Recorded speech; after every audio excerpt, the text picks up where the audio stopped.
The Sham Man. Where am I from?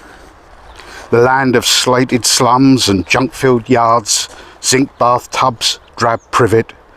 My neighbours shouting out, "I don't believe it!" My old man, the man who downed these drums. Then low-rise flats of kip, drink and porn. Duck and dive and coppers' midnight raids. Now turf and tides, the beat of Galloway days. An orchard of stars from sunset till dawn. Or none of these. A tricky kind of bloke. My time spent on the whiz, chatting up fears. I live in dreams then die.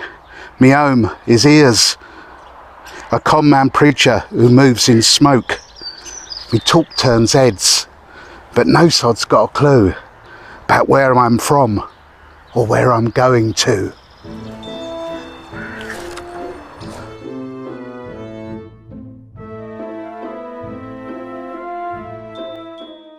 Hello everyone and welcome back to Poetry Surprises. Well, I hope you enjoyed the Sham Man. He's a bit of a con man, he's a bit of a flim-flam man. You never know where he is or what he's doing.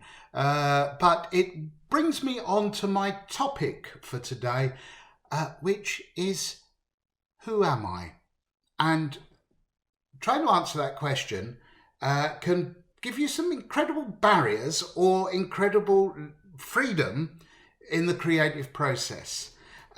Because one of the things that occurs to me about identity is that, well, we're all looking for it, okay? But at the same time, as a writer, you've got immense pressures put upon you. And some of those pressures are from the past. And the examples of the past, which especially in the English language are huge, because there's been so many writers and so many great writers. And there can very easily be a tendency to try to get a little bit too close to the people you are told that you should admire. Okay, so, I'm thinking, I remember Wordsworth, right? He greatly admired Milton, and he thought he was taking on the mantle of Milton, which is a pretty terrifying thought, if you ask me. And he thought he was going to reinvigorate the English language. Now, to some extent, he did that, but it was a mission he felt he was on because of the weight of the tradition. I think he even stayed, when he was in Cambridge, in the same rooms as John Milton. And saw his signature on the glass or something like that. There was a definite sense of mission about this guy, and to be quite honest, it didn't always do him many favours. I think probably his best work is when he's at his most natural and unaffected by his self-appointed mission. So as a writer, you've got these pressures. You've got Shakespeare, you've got Keats, you've got Wordsworth, you've got Ted Hughes, you've got these great and noble figures working from behind the scenes to clog you up and make you feel a bit of a prisoner of the tradition. Then there's another self being acted upon, which is who you are as a person and the danger of becoming a bit of a parody. You can become the poet from the East End of London, or you can become a bit of a Chas and Dave, and you can start talking like this and you can go over the top. You can become a Jamie Oliver and you can throw in words left, right and centre and make a nice recipe. Smashing, lovely, love it. And it gets a bit artificial. So, you've got to find the right sort of balancing act and between demands of the past and the estimable tradition and being a little bit too natural and a little bit too easy and flash. So how do we do that? Well, I think there's one big illusion in all this process, which is that there is a self. Now, this is the big one. Yeah. because the self is not, I think, is not a granite pillar around which the wind blows and the tides move. And this quest for self is an illusion. We are flux. We are always moving. That's not to say that you do not exist. It's not to say that I don't exist and I don't have my particular passions and interests, and I get excited about certain things and get really bored by other things. No, it's not that. But there is nothing really to find in that sense of a definite diamondness of self. Or if there is, it's nothingness. It disappears away into the infinite.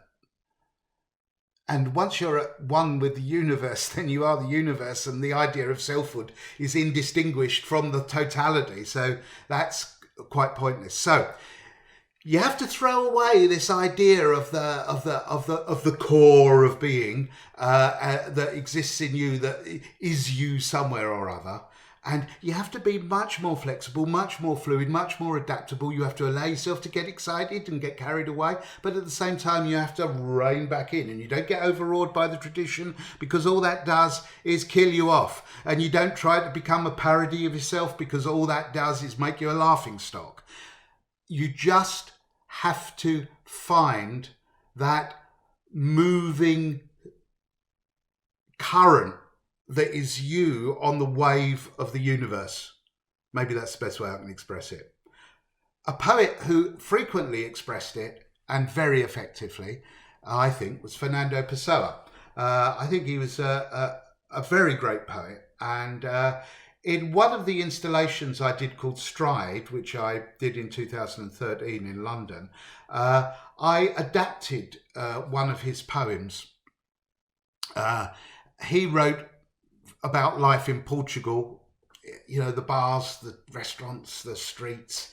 And I was writing about life in London, the pubs, don't know about restaurants, not where I was, maybe takeaway bars, but definitely street life. So I'd like to finish by reading this adaptation. It's called Outside the Pub, and it's got a huge debt to Fernando Pessoa, who I can recommend wholeheartedly. Do explore that writer.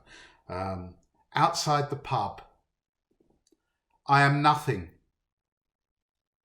Never shall be anything. Cannot will to be anything. This apart, I have in me all the dreams of the world, on the mystery of a street, constantly trodden by people.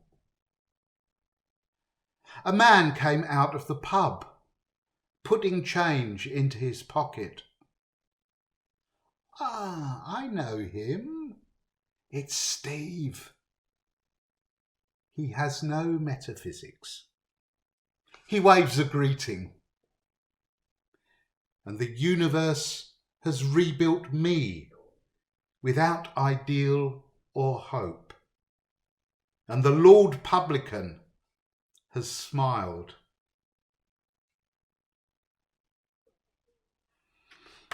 I love that poem. The original by Pessoa, that is, just so perceptive about how our identity really is reflected in others. And that's why I'm here talking to you. And that's why you're presenting your poetry. It's because you become, through the eyes of others and through the interaction with the universe. Withdrawal doesn't make you discover who you are. You just become very quiet, and eventually you don't exist. But at heart, who is the Sham Man? Nothing. Thank you very much. Hope you enjoyed that. See you again soon. Bye.